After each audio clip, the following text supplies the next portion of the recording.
Bonjour à tous et à toutes, je suis Nadia Lancereau, démonstratrice indépendante chez Stampin' Up dans l'Eure-et-Loire à Annette. Et aujourd'hui, je vais vous montrer comment réaliser ce petit carnet tout simple et tout rapide.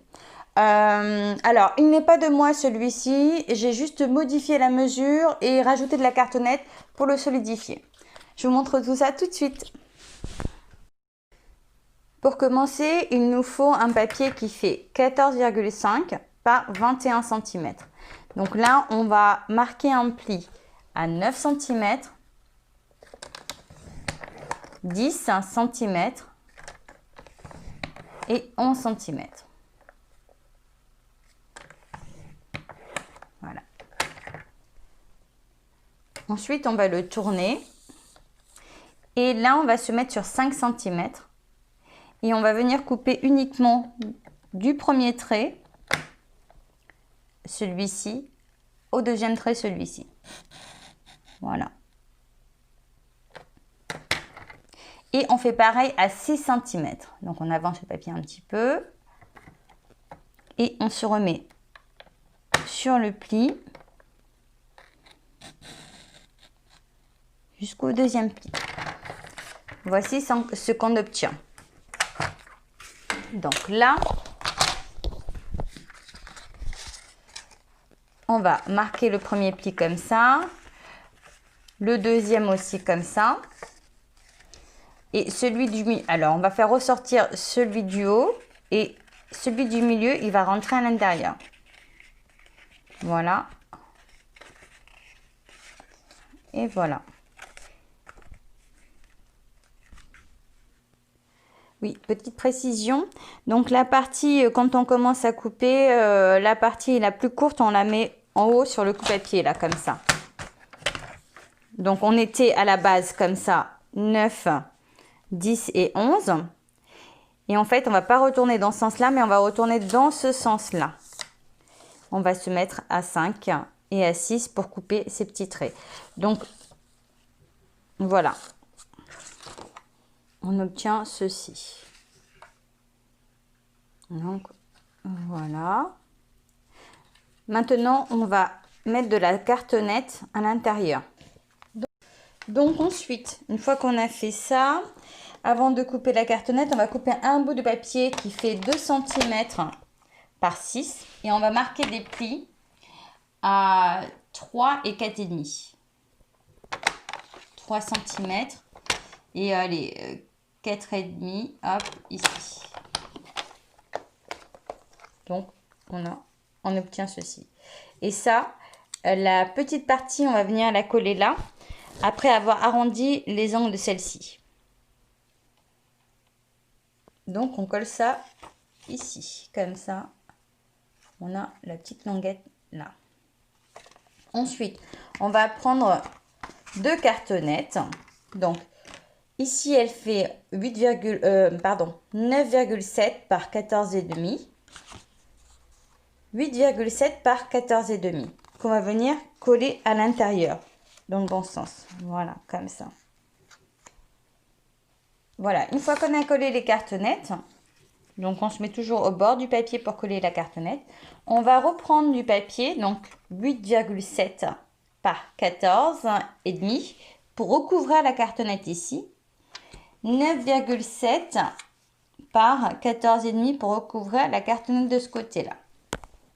Une fois que tout est collé, on va venir placer un aimant ici. Voilà. Après, on va le recouvrir, bien sûr. Et on va venir placer le deuxième. Alors, ce qu'on va faire d'abord, c'est qu'on va coller. Ce sera plus simple. On va mettre de la colle là pour le coller. Donc, voilà. On a mis de la colle ici sur tout le long et de la colle ici sur tout le long. Et on va venir coller ça, comme ça.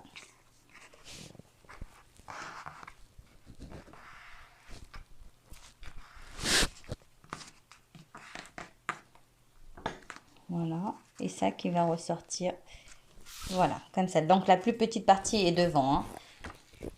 Je vais attendre un peu que ça colle. J'insère mon stylo pour maintenir. Donc voilà. Je prends une petite chute de 2 par 3 pour recouvrir ici. Je maintiens mon aimant là pour voir s'il est bon. Ok. Je le retire délicatement. Voilà. Et je vais pouvoir coller mon papier ici. Mon papier fait 8,5 par 14 cm. Et je vais faire pareil ici. Je vais en mettre un là de 8,5 par 14 cm. Ça, c'est collé à l'intérieur comme ça. Et on finit avec la déco. Donc là, hop, je remets de la colle. C'est décollé. Je colle mes petits post-it. Alors, vous pouvez prendre des grands, des petits. Vous pouvez en mettre comme vous voulez. Ici, c'est cela. Et puis là, c'est comme ça. Donc là, ce côté-là est fait. On ferme comme ça et on va faire la déco. Ici, j'ai une bande de papier rouge de 7 par 2,5. Un design de 6,5 par 2 du coup. Et là, je vais tamponner avec mon cerise carmin mon petit texte. Voilà, je vais le découper. J'ai découpé mon cercle rouge et mon petit texte. J'ai collé de la mousse 3D en dessous de celui-ci. Et voilà. Une petite chute de papier. Je vais venir retamponner sur du blanc à moitié comme ça. Le pourtois. Voilà. Et le refaire aussi au-dessus comme ça. Ça montre plusieurs façons d'utiliser ce set de tampons. Hop. Voilà. Et pour donner un peu de lumière, on va pouvoir le remettre là. Comme ça, on va pouvoir l'offrir. Donc après, à voir comment on a envie de le mettre. Et donc voilà pour ce projet. Alors pour ce papier, j'ai utilisé la collection Câlin de Réconfort. Donc le papier de la série Design, plus le lot qui est là avec le tampon. J'aime beaucoup parce qu'en fait il fait Noël et il fait en même temps un peu toutes les saisons, parce qu'avec ce petit texte pour toi, on peut facilement le tamponner. Câlin douillet en cette saison, on peut aussi facilement le tamponner à n'importe quel moment de l'année. Ainsi que manger, buvez, soyez heureux. Il n'y a que le bonne année là, beau petit Noël. Et après, c'est ma tournée, joyeuse fête. On n'est pas obligé de tout tamponner. On peut enlever le joyeuse fête pour pouvoir l'utiliser à n'importe quel moment de l'année. Donc voilà pour le projet final. Ici, j'avais utilisé la collection Autour du Globe. Et puis voilà le dernier. Donc ça fait 2 projets différents. Voilà. Je vous dis à très bientôt pour un autre tuto. Ciao!